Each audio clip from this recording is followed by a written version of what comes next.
heat shield studs, and when they snap off, now this isn't really along the subject of welding car bodywork exactly, but I'll give you something that you could do as a bit of a fix. So if you found yourself in this situation, I know a lot of people get a bit frustrated about this when they snap off and you don't have a stud welder to re-weld it back on.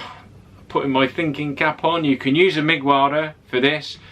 Grind it off flush, clean it up obviously if it's snapped off, clean it off flush, get it so that it's in the same place or just to the side of it, because normally it's a pretty vague hole, isn't it, in a heat shield. It's normally pretty massive, so you could go to one side slightly.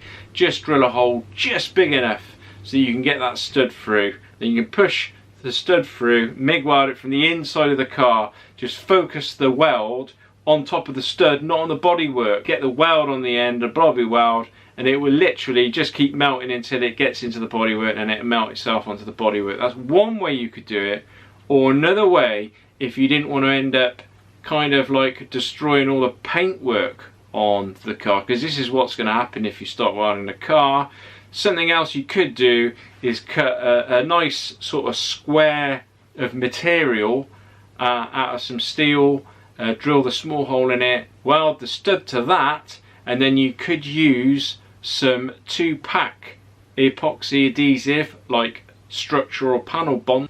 So you want to get that to nice sort of bright steel with an angle grinder or a belt sander, and then actually bond that plate underneath. This way you don't burn all the paint on the inside of the car, so when you lift the boot floor carpet up, there's not a great big sort of rusty patch or bare metal that you've got to respray. You could just leave the manufacturer's coating on there and just under seal around from underneath, and that's a way that you can fix these studs without destroying the vehicle's paintwork.